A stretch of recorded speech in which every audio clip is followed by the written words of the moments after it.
Crystal. I'm 19 and I've been in foster care. I've been in foster care for pretty much 5 years. It just feels like you have no rights and you feel lonely. You feel like it's yourself against the world.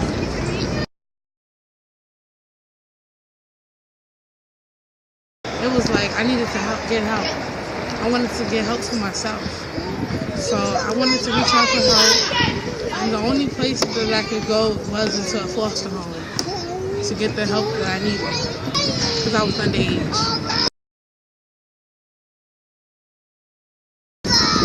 Before I went to foster care, my mother. Right now, we have a very distant relationship.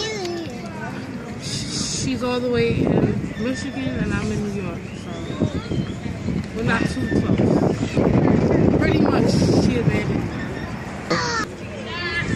It makes me feel lonely, but it also makes me know that I have to be independent.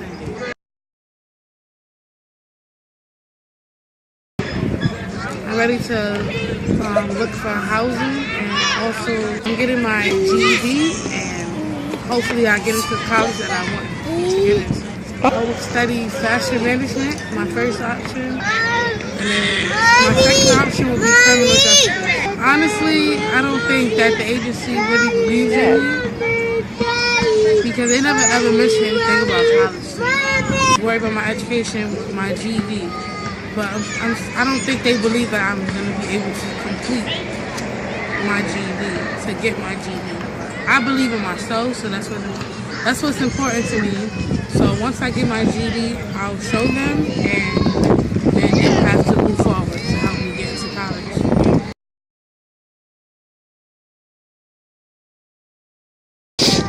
At the time, I've been waiting for the voucher from ACS for about 2 months now. 4 months I've been addressing the situation, but for the last 2 months I have been trying to get the paper processed so that I can get the vouchers for the daycare.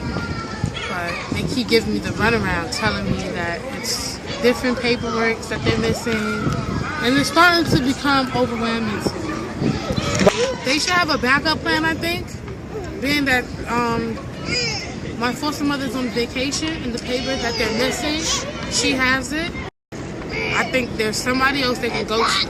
But they tell me there's nothing they can do. They need that paper, and now I feel I have no rights. Like I'm just stuck in this box. And I've been trying to reach out to everybody, and they just been telling me I have to take it upon myself to speak to my foster parent, which I don't really do good with speaking to people like that. So I've just left the situation alone. I've applied for housing, but being that I had open public assistance cases because I really needed the help. There's been times where I had no food and no help. Times where I've been homeless, basically. While I was in foster care, because nobody was able to find me a foster home that was fit for me and my son. And when you're in the shelter, it's mandatory that you go and get public assistance and seek all the outside help you could get so that, you know, they can help you, the shelter.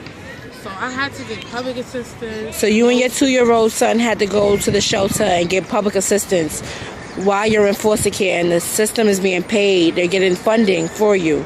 Well, actually, when Hurricane Sandy had occurred, it was, this was in October 27th, I believe. We was set out to fail. We was set out there for failure. We was put in harm's way, and nobody did anything to help us at all.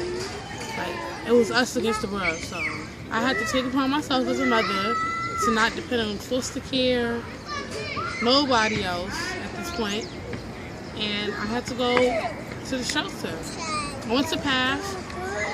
It's on 149th Street in the Bronx, and that night they placed me into a hotel for that night, and the next day they placed me into a shelter.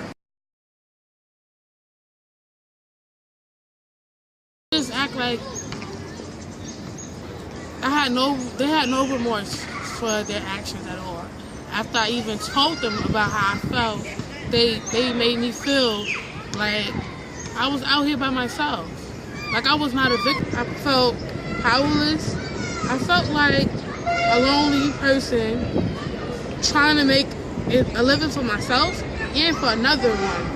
But I didn't have no benefits or no type of, no support system. Foster care, and it's just not a place for children to be. It's nothing like a real home. And a family. With real, genuine love. Because the foster care system, it's like you're just a piece of paper, basically. Nobody really cares. They don't have that affection where they feel. They don't look at you as if you're a human being. They look at you like you're a piece of paper.